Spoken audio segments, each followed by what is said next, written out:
Hey everyone, on today's episode of Hubris Syndrome, we're talking about Game of the Year so far. Hey everyone, welcome to the show. Can you believe we're only halfway through the year that never ends?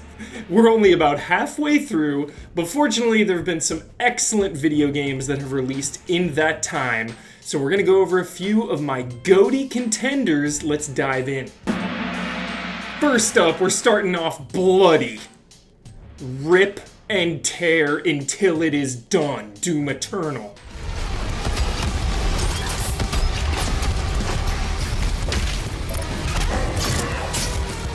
Doom Eternal is just a masterclass first-person shooter. There is no other way to describe it. Every single weapon has purpose and is meaningful. The way enemies explode into fountains of goo and guts is a dopamine rush like no other. But it's so much more than mindless killing, because there's always a tool for the job. You have to watch your ammo supply, you have to watch your fuel, you have to change weapons constantly to adapt to the situation, and prioritize targets in the battlefield. And then of course that leads me to the mobility, all of the platforming and swinging around. You feel like Spider-Man in this game sometimes, clinging to walls, jumping off pillars, and of course that can lead to finding secrets because the exploration is just so awesome. Doom Eternal, masterclass.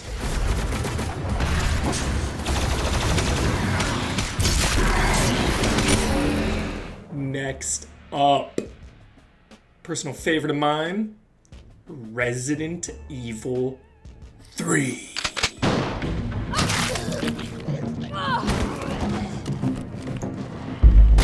First thing I want to say about Resident Evil 3 is it has my favorite characterization of all time in this series. They managed to make my favorite character, Jill Valentine, even better. Her and Carlos are absolutely the highlight of this game for me, just the way they have an uneasy alliance to begin with, and then slowly form a bond amidst the crazy circumstance, being hunted down by Nemesis every step of the way. I also love that I put Umbrella back in the spotlight. You know I love my shadowy organizations. Umbrella was definitely at the forefront with the BSAA. And the way they made Nikolai an even better villain. He was such a good villain in this. One of the highlights of the series now for me. Like, Nikolai was okay in the original, but in this remake, he is top-notch. That scene on the subway when he locks the door behind Jill and Mikhail. Son of a bitch. And I know there were a lot of complaints that the game was short, but if you play through all the difficulties and go for the platinum and unlock everything, it was still a ton of time. It took me like 40-something hours. And I'm just so grateful that this game exists. I am so grateful. I do not take it for granted. The fact that we are playing remakes of Resident Evil 2 and 3 and potentially more down the line, the very fact that these games exist and are as good as they are and have led us to the golden age of Resident Evil should not be taken for granted. 10 out of 10. Speaking of remakes, we got another remake this year, part of one. Final Fantasy VII.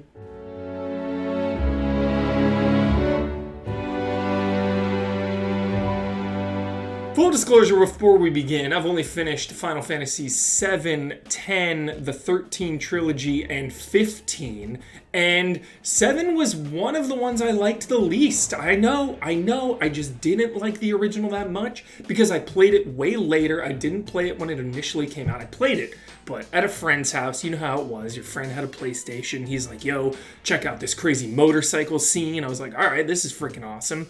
So I didn't have the chance to play it all the way through. But now, because we live in the remake era, I had the chance to play through this, and it is now one of my favorite in this series, hands down. I just fell in love with these characters so much. You know, Cloud and Sephiroth are such memes nowadays, but the way Cloud was portrayed in this game was absolutely incredible. His growth throughout. Tifa and Aerith and Barrett, and of course my favorite, Jessie. Major shout out to Jessie. I was so invested in her storyline. I could not stop playing this game. And the combat. I was nervous about the combat because I love turn-based battles so much, especially in JRPGs. I love the thought process. I love thinking about moves ahead and planning it out and the strategy. So I was a little nervous. I was like, all right, is this going to be like Kingdom Hearts or something, which has fine combat, but it's not my favorite. And I was pleasantly surprised, just mastering every character's moves and learning the nuances of the combat was just a joy. And then you factor in all the materia. How addicting is materia? Maximum dopamine rush, leveling up the materia, collecting all the materia, throw materia in every game, just do it, I don't care. And not just materia. The Buster Sword, how much do you love it? One of the greats. And a shout out to one of my favorite bosses of the year, Hell House. From the music, the presentation, the announcer screaming in the background. Just an unforgettable fight. Every time I think about this game, I think about this fight. And lastly, I'm big about endings. And this game is only part 1, but it manages to have one of the best climaxes, one of my favorite final 5 or 6 hours of a game I can think of, just from when you infiltrate Shinra till the end credits. What a ride.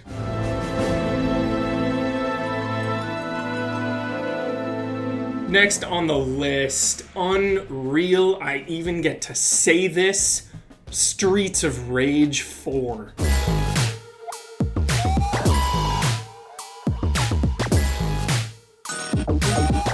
First, I want to thank Dotemu, Lizard Cube, and Guard Crush Games. Thank you for delivering Streets of Rage 4. Just thank you. I cannot believe they pulled this off. It feels so faithful to the original trilogy. It is just unbelievable. It feels like playing those games, but in 2020. I love the art style of this game. It just looks beautiful. All the different stages and the characters. The combat is like the old easy to pick up, hard to master, knowing when to use specials, and the combo meter. Just trying to keep your combo going to get the high score, to get extra lives, because if you get hit once, it breaks that combo, so it just adds tension throughout the entire playthrough.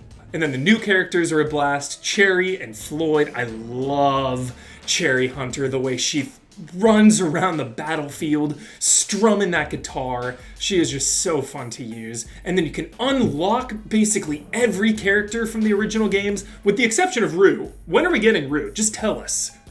He's coming, right? Coming down the line? And you couldn't talk about Streets of Rage without talking about the music, and those are some pretty big shoes to fill. Yuzo Koshiro's and Motohiro Kawashima's soundtracks are beyond legendary, some of the best of all time.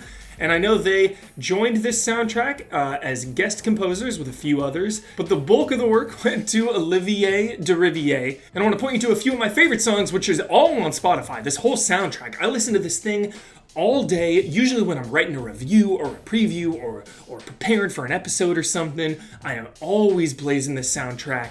A couple of my favorite songs, Chill or Don't, and In Exhibition. Streets of Rage 4. One more round of applause. Thank you.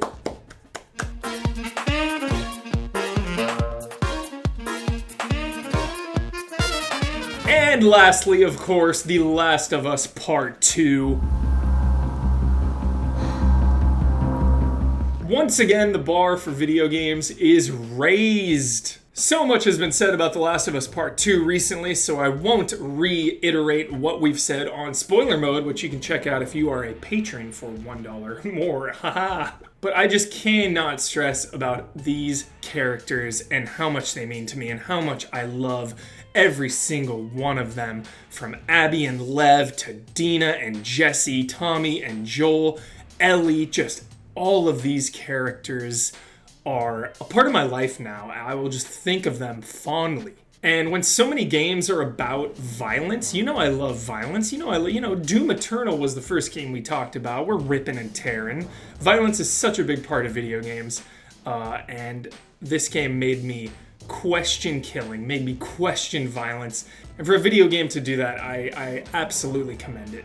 But for me, The Last of Us Part 2 is just my favorite genre. It's my favorite type of video game. Story-driven, emphasis on the characters, shades of survival horror. Just being able to explore all of these environments, which are some of the best I've ever had the privilege to explore in video games.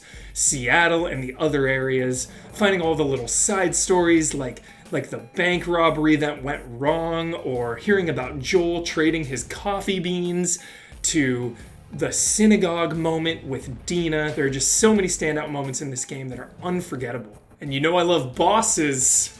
The Rat King is going down as one of the greats. I will never get that freako out of my head. So that's it for the episode. In the year that never ends, we never stop getting GOTY contenders, so at least there's that.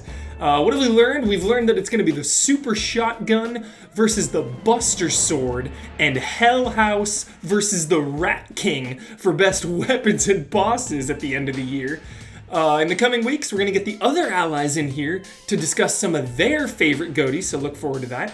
And if you like what you saw, you can check us out on patreon.com and, of course, twitch.tv/easyallies. Thanks so much, love and respect, and we'll see you next week.